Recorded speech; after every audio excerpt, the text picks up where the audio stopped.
Le coup de maître de Fabien Roussel et du Parti communiste, c'est d'avoir inscrit sa campagne dans la tonalité des jours heureux. Et construisons ensemble la France des jours heureux. Qui donne une note très positive dans cette campagne pas très marrante, assez anxiogène.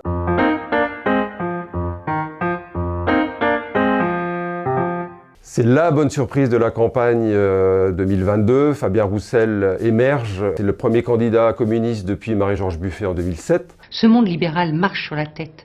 Alors stop ou encore? Et il réussit une très belle campagne. Il est aujourd'hui à 4-5%, assez loin devant Anne Hidalgo. Nous avons tous été surpris. C'est forcément une réussite, d'autant que Marie-Georges Buffet était arrivée à moins de 2% en 2007. Ça se passe sans doute ce jour de janvier où on l'interroge sur un plateau de télévision sur le vin. Et lui part sur cette idée que le vin est important, que la viande rouge est importante, que lui apprécie tout ça, le fromage, etc.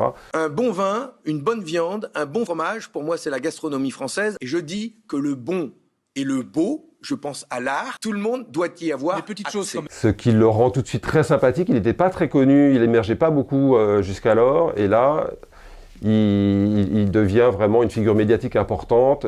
Il s'accroche avec les écologistes. Tout ça le rend sympathique, un peu franchouillard, mais c'est le candidat sympa.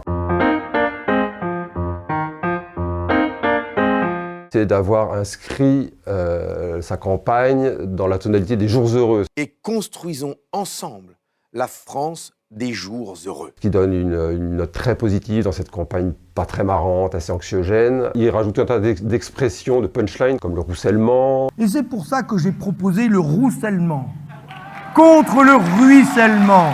L'expression selon laquelle, aujourd'hui, quand on va dans une station-service, c'est celui qui tient le pistolet qui se fait braquer. La station d'essence, c'est le seul endroit où on tient le pistolet et où on se fait braquer. Il organise des apéroussels. Je vous propose, tous les soirs, dès demain, à 18h, vous organisez des apéros. Inventez les apéroussels. Dernièrement aussi, pour parler de son amour du drapeau français, il a cette expression assez drôle, je suis Coco et Cocorico. Je défends et la Marseillaise et l'international et le drapeau bleu, blanc, rouge et le drapeau rouge. Je suis Coco et Cocorico. Il n'y a pas vraiment de coup de mou dans la campagne de Fabien Roussel. En revanche, il est arrivé à masquer quelques mesures qui restent très communistes, très radicales, comme la nationalisation de grands groupes comme Société Générale, AXA, BNP Paribas. Donc oui, c'est une révolution économique que nous devons faire pour reprendre le pouvoir à la finance, à ces multinationales qui décident pour nous. Tout ça, il est arrivé pour l'instant à le masquer. Ça pourrait créer un coup de mou, visiblement. Jusqu'à maintenant, ça n'est pas arrivé. Roussel, c'est toujours le candidat sympa.